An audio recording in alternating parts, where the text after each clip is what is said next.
Halo Sobat Ministry, kembali lagi bersama saya Tommy di podcast Simple Abundance. Podcast ini nantinya akan menceritakan tentang kisah hidup dari para narasumber yang nanti akan sharing-sharing di tempat ini, yang kemudian nanti akan menjadi inspirasi buat teman-teman yang akan menonton podcast ini.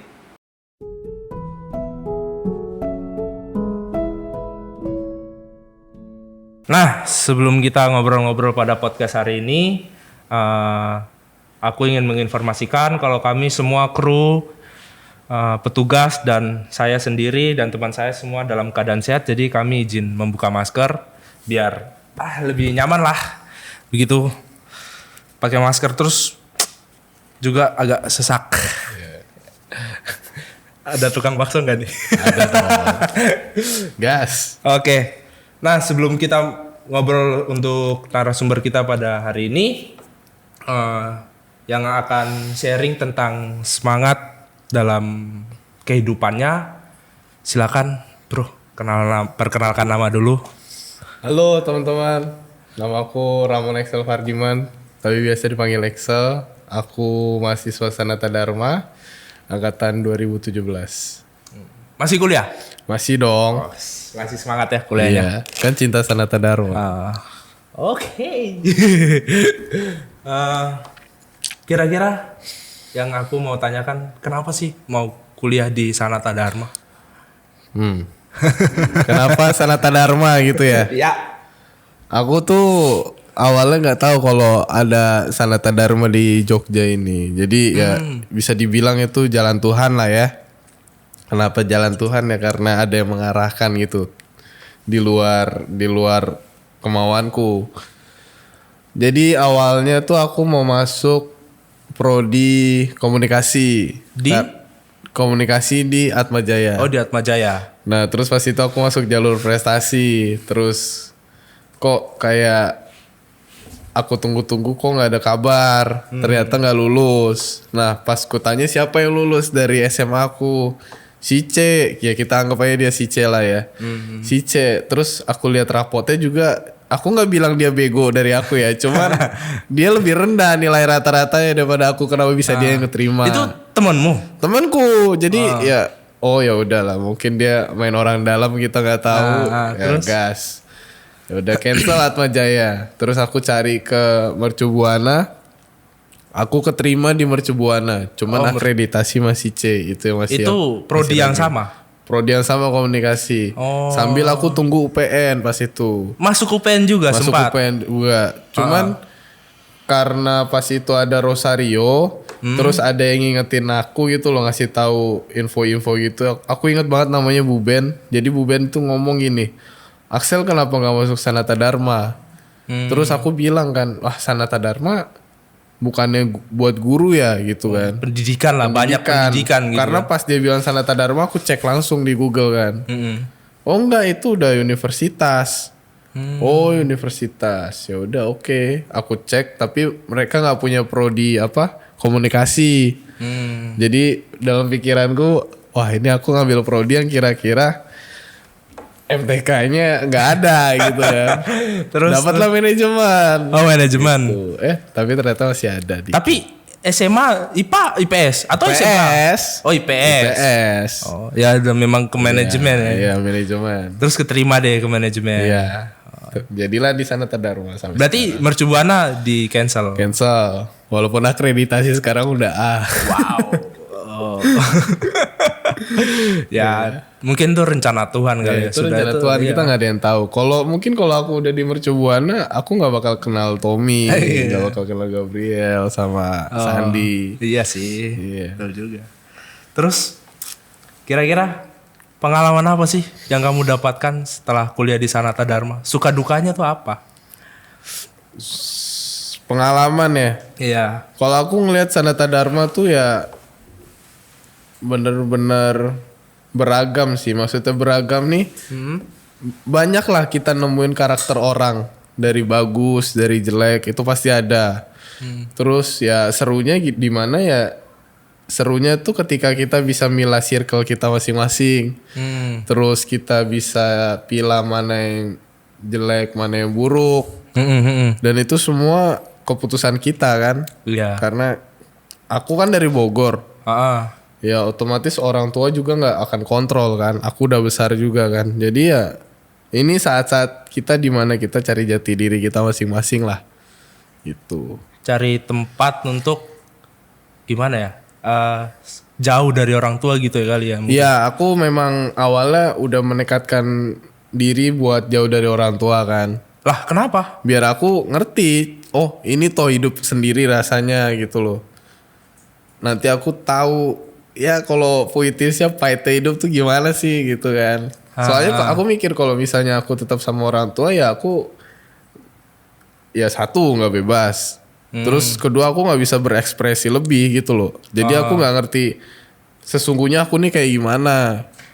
Iya Gitu. juga sih. Nah kayaknya seseorang bukan jauh dari orang tua dalam arti kita nggak sayang orang tua. Enggak, bukan itu. Cuman Tapi ya gimana ya? Betul sih kita cari jati diri, benar. Itu harus diperjuangkan gitu.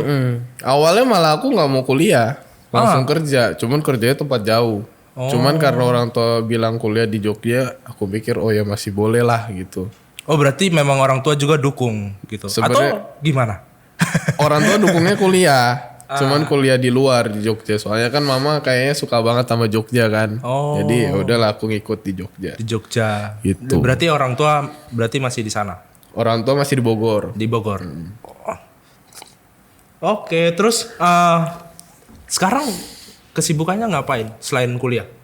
Selain kuliah aku juga beberapa kali nyambi kerja.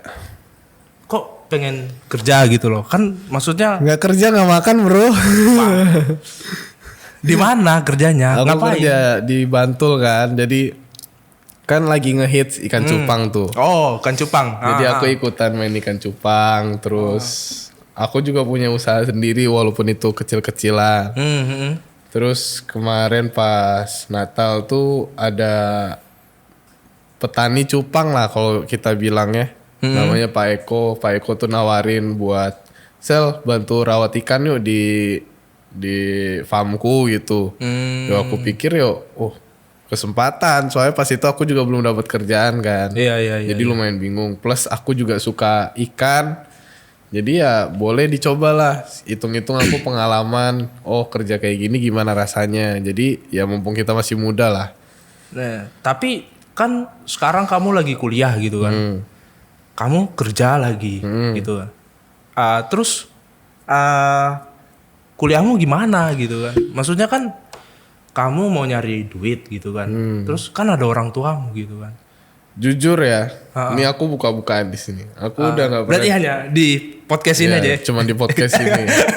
Di podcast lain tidak ada? Ya, aku tuh memang terpaksa dengan kondisi lah. Ya kondisinya yang memaksa kayak gini gitu. Soalnya orang tua tuh udah nggak transfer tuh udah kayak udah mulai aku semester berapa ya? Semester 3 atau 4 gitu aku lupa. Ya otomatis itu yang ngebikin aku kayak, oh ini gua harus kerja, kalau nggak kerja nggak makan gitu. Kalau Bentar. Berarti hubungan dengan orang tua baik. baik, cuman karena pas itu ekonominya lagi down, aku yang harus mikir keras kan. Bukan mikir keras dalam arti katian gimana, cuman mikirin gimana diriku hidup di Jogja gitu kan. Sendirian lagi gitu Sendirian. kan. Nggak ada keluarga. Nggak ada keluarga, nggak ada saudara. Ya udah awal kerja,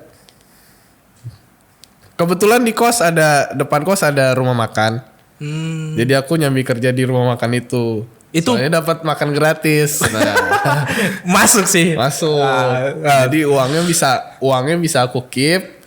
Terus aku bisa makan di sana. Gitu. Oh, berarti awalnya itu sudah dengan ikan cupang atau belum? Belum Berarti kenal. sebelumnya memang Sebelumnya memang udah di di rumah makan dulu. Baru dapat masukan dari banyak orang mungkin. Iya. Terus jadi suka juga sama ikan jadi Iya. ke ikan gitu. Oh, gitu. Terus kesadaranmu gimana? Kamu menanggapi kan seharusnya orang tua kan harus menghidupi anaknya gitu. Terus kamu kok berpikiran untuk saya mau bantu orang tua aja deh kayaknya. Ya Gimana menurutmu? ini sih maksudnya kalau dibilang orang tua harusnya menghidupi anak, iya. Cuman mau sampai kapan kamu dihidupin sama orang tua kamu gitu loh. Sedangkan sedangkan di umur kita ini sebenarnya kita udah tua loh. Aku 23 tahun. Maksudnya aku ngelihat story IG temanku kayak udah banyak yang tunangan. Udah banyak 23 iya, tunangan. udah tunangan, terus udah ada yang nikah. Ya nggak tahu ya di luar Iya, nikah atau sah ya. Cuman ya maksudku kita udah nggak bisa ngelak. Jalan itu udah depan mata. Kita kerja, dapat jodoh mungkin, habis itu nikah. Atau mungkin ada yang milih nggak nikah, itu keputusan mereka. Cuman ya itu udah depan mata, udah deket. Kita nggak bisa tutup mata soal itu. Iya. Otomatis ya kita harus mikirin masa depan kita, terus gimana kita dapat kerjaan, gimana kita dapat kerjaan yang bisa nyokong satu keluarga. Gak usah keluarga orang lain dulu, keluarga kita dulu lah. Iya. Betul juga. Menurutku kita udah harus bisa lihat ke sana, gitu. Dan Tapi nggak kan- boleh egois juga sih. Tapi kan ya ada beberapa juga yang umur-umur kita kali ya. Umur-umur kita tuh masih diberikan apa ya? Uang saku lah sama orang tuanya gitu. Ya itu nilai plus buat kalian dong kalau ya selama orang tua kalian masih bisa ngasih ya udah syukuri. Maksudnya gini loh, kalian kuliah, jangan sampai nyentuh kerja. Karena orang yang udah nyentuh kerja, orang yang udah tahu akan uang, kuliahnya pasti keteter, jamin. Ya betul juga sih sebenarnya. Iya. Terus kira-kira gimana ya? Kamu terima nggak dengan kehidupan seperti ini? Apakah Ya, Tuhan sudah memberikan ini yang terbaik pun kamu merasa ini jalan Tuhan atau bukan gitu? kalau dibilang terima atau enggak ya kita harus terima. Soalnya kalau nggak terima ya parah banget sih. Cuman kalau dibilang nyerah ya aku sempat nyerah sebenarnya. Sempat nyerah juga. Sempat nyerah. Cuman gini loh. Kalau misalnya kita nyerah terus kita nggak ngelihat, kita nyerah terus nih kayak bersungut-sungut, aduh kenapa hidup gua kayak gini. Cuman kita nggak ngelihat ke sekeliling kita, ternyata udah banyak loh orang ngebantu, udah julurin tangan. Ya itu kan secara nggak langsung itu jalan Tuhan sebenarnya. Iya sih kayak Ya kayak aku pernah bilang gini ke diriku, Tuhan jahat banget ya, giniin gue ditinggal di Jogja sendiri gitu kan, Iya. kondisi ekonomi kayak gini. Kayak gitu lagi Kok ya. aku nggak ada lihat inisiatif lu lah buat bantu gue gitu kan, kasarannya kan. Cuman pas aku refleksi diri kayak melamun gitu kan, oh iya ya, sebenarnya Tuhan udah bantu loh, kayak teman-teman kayak ada yang ngasih makan gitu, ada yang ngajak makan, mungkin aku ditraktir Romo makan babi gitu, itu kan udah salah satu jalan Tuhan. Iya sih. Aku nggak ditinggalin. Terus tiba-tiba aku dapat angpau, transferan gitu kan, ada info-info kerjaan, itu semua udah dikasih sama Tuhan. Cuman mungkin kita aja yang terlalu bebal buat ngelihat jalan itu. Menurutku sih gitu. Iya sih sebenarnya tinggal bagaimana kita memaknai hidup ini, apa ya istilahnya, jalannya gitu. Iya. Jalan menuju apa yang kita inginkan dengan orang lain gitu, bantuan Iya. dari orang lain gitu Benar. ya kali.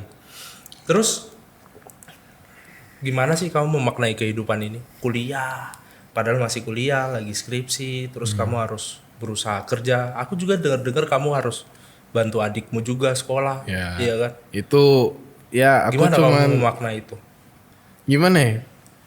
Kita kerja sambil kuliah itu dua hal yang berbeda gitu loh. Kayak di sini kamu cari uang, satu sisi kamu harus cari pendidikan sama ijazah. Betul. Iya kan? Iya. Tapi sama-sama ada persamaan, kita mencari sesuatu gitu loh. Ya maksudku kayak ya udahlah ngalir aja gitu loh. Di saat kamu punya prioritas pertama itu yang kamu jalanin. Walaupun prioritas utamaku harusnya kuliah. Iya. Cuma satu sisi aku harus kerja. Jadi ya harus dibagi dua. Harus dibagi dua. Harus dibagi dua. Cuman yang pengalaman yang aku bisa ambil kalau misalnya kalian punya ekonomi yang lebih gitu ya udah kalian fokus kuliah aja, jangan yang aneh-aneh. Karena menurutku kayak kalian sambil kerja gitu susah deh. Tapi kamu masih semangat. Semangat dong, masih dong. Semangat ya hari Semangat. itu. Ya, aku nggak pernah ngerasa kayak masalahku paling besar gitu loh. Iya. Kayak pasti ada orang yang punya masalah paling besar gitu loh.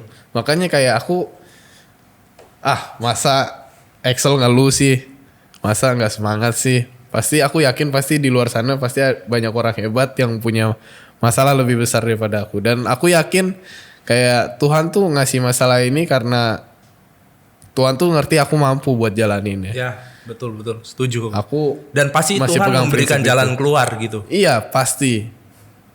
Semua orang punya cara yang berbeda-beda. Tuhan Semua orang kasih pasti. cara yang berbeda-beda untuk setiap Pasti. orang. Aku percaya Tuhan ngerti kapasitas hambanya masing-masing lah. Iya, betul sih. Pokoknya ya menurutku mending disemangatin aja sih. Iya. Jangan putus asa gitu Iya. kan. Terus pesan-pesan deh untuk teman-teman sana di luar sana. Ya Gimana? buat teman-teman ya. Apa ya? Maksudku ya ini lagi Omikron kan. Iya, betul. Pasti udah hancur banget nih Pasti udah hancur. dari setiap sudut mana pendidikan, ekonomi dan lain-lain pasti udah. Pasti udah down. Maksudnya ya ayolah kita ikut andil kayak pakai masker ya pakai masker. Kalau udah waktunya vaksin booster ya vaksin. Jangan cuek akan hal itu. Maksudnya ya sama-sama lah kita memperbenah diri. Terus kalau kuliah gitu ya kalian ya semangat gitu, jangan lesu gitu. Soalnya kan ya kita harus adaptasi kan. Apalagi sekarang dengar-dengar udah hybrid ya. Iya, hybrid betul. Offline online. Offline online. Ya kita dipaksa buat beradaptasi memang di sana. Ya, betul. Mau gimana lagi Ya kan? kita harus menyesuaikan. Itu Jadi aja. ya semangat buat teman-teman. Cerdas dan humanis mungkin ya. Guys. Sel, terima kasih banyak ya Oke. sudah sharing-sharing di podcastnya Kampus Ministry. Siap. Thanks. Semangat boy. Oke. Sip. Pokoknya aku juga doain, kita doain bareng-bareng buat siapa saja di luar sana yang lagi berjuang, hadapi kuliah, kerjaan, semua. Pokoknya semangat, percaya, andalkan Tuhan dalam setiap usaha teman-teman semua. Sampai ketemu lagi di podcast selanjutnya dengan narasumber-narasumber yang memberikan banyak inspirasi, banyak sharing-sharing kepada teman-teman sebagai bukti pengalaman hidup, pelajaran hidup untuk kita semua. Sampai jumpa.